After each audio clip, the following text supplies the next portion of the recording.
This is Barbara Irvine, and I'm recording this from a very beautiful place in Coeur d'Alene, Idaho, where I retired to 10 years ago. And I realize not everyone has this beautiful vista, but I'm here to show it to you and to bring a few words of encouragement. We all know that the coronavirus is real and serious, but we cannot embrace our fears. His abiding love repels affliction, and we are safe. Man made this virus crisis, but God will end it. Psalms 91 invites you into a lifestyle that permeates every avenue and every moment of your existence. Those that dwell in the secret place of the Most High abide under the shadow of his wings. Under the shadow speaks of being very close. He is near and never out of focus. In verse 2, we have a proactive assignment. In him I trust. He is our refuge. He is our fortress. Jesus is the anchor of our hope. We are to throw out a lifeline. We are to make a declaration and a confession of faith to support those that have great need of support and that are struggling with fear at this time. Colossians 1:9 says, "For this cause we also do not cease to pray for you and to desire that you might be filled with the knowledge of his will in all wisdom and spiritual understanding." Strengthen the weak hands, confirm the feeble knees. Say to those that are of a faithful and a fearful heart, be strong, fear not. Your God will come and save you.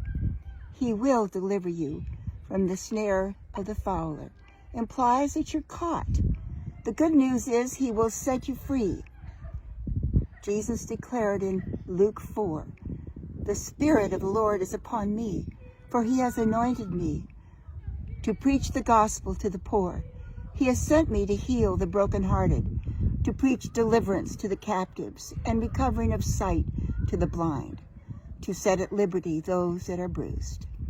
He assures us that truth will be our shield and our buckler. Truth is Jesus. Verse 5 and 6 of Psalm 91. "We are not to be afraid for the terror by night, for the arrow that flies by day. The enemy sends lies or false thoughts. We're covered with the armor of God to absorb and guard against whatever is sent. Our God never sleeps or slumbers. He is always watching over us. He watches us. If we are watchmen on the wall, he watches our watch." Pray for those that are without this kind of hope. Verse 7 and 8 are the judgment verses. He does say that thousands will fall at the right, 10,000 at our left, but it will not come close to you. Pray for those that have not heard the message of salvation.